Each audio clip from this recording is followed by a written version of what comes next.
Sadoni is so close to giving you what he promised you that he is now defining it even clearer.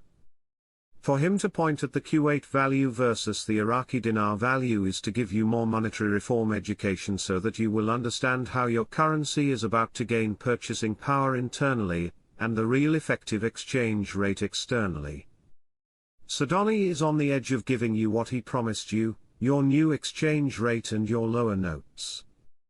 Sadoni on TV saying his vision of the Iraqi dinar, and he believes the Iraqi dinar will surpass the Kuwait dinar in value due to economic reforms and due to currency stability here in Iraq. And he spoke about our reserves. He talked about how Kuwait dinar was one of the strongest in the world, but then he said the Iraqi dinar will pass it. Frank, the Kuwait dinar is $3.25 right now, and Sadoni told the Iraqi citizens, "I got your back. I told you I was going to give you value, purchasing power." Al-Kasab, Iraq is able to achieve a plurality of financial revenues. Moving to the non-oil revenue streams is going to be good. The non-oil revenues are the upgrades to this vehicle that will drive Iraq into the future. This is big. It's the beginning. Financial plurality is important with financial revenues. Obviously they have a focus to opening up to the world, engaging that private sector and having the non-oil revenue streams coming from the private sector. That's what's going to make this place rock and roll. They need to finish out the 2024 budget. They have money they want spent over the next month. There is so much they are pushing for to make happen. So much good is going on right now, militia man. I totally agree. Look at the port of 4, and the non-oil revenue streams in Iraq. And currency transactions with Turkey, they would have to be Article 8 compliant. And look at the development road project. But Iraq still needs to show its people its real effective exchange rate, marks. So many things are finally coming together. Prime Minister, we adhered to the goal of completing the Greater FAW as the gateway to Greater Iraq.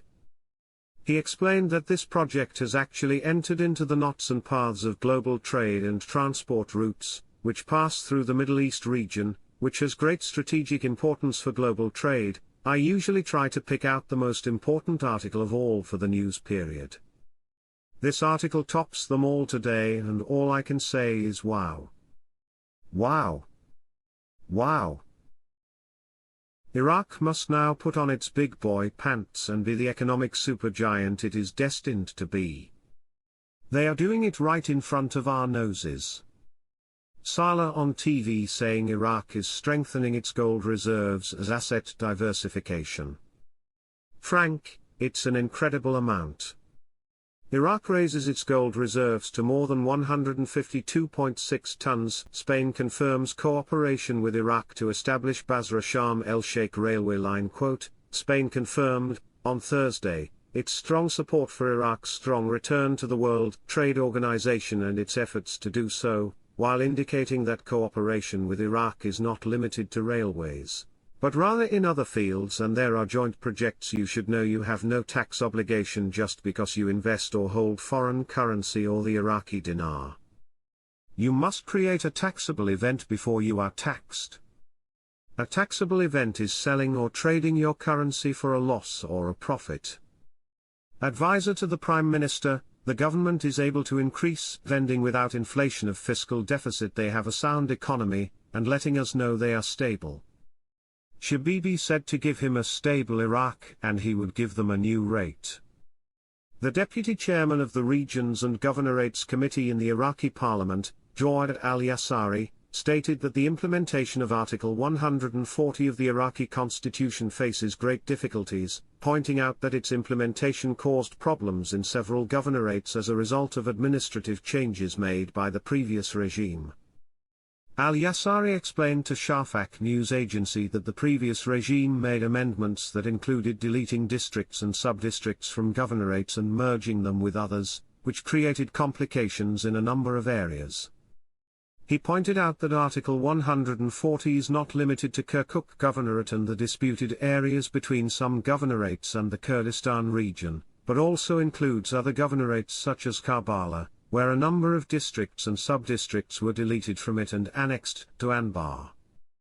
The MP stressed that the path of Article 140 is closed and there is no solution for it at the present time, explaining that officially reopening its file could create a real crisis that cannot be overcome.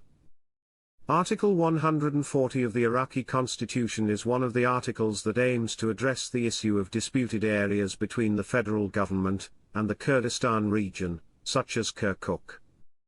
The article stipulates 3 stages: normalization, conducting a population census, and finally holding a referendum to determine the affiliation of these areas, with these steps to be completed by the end of 2007.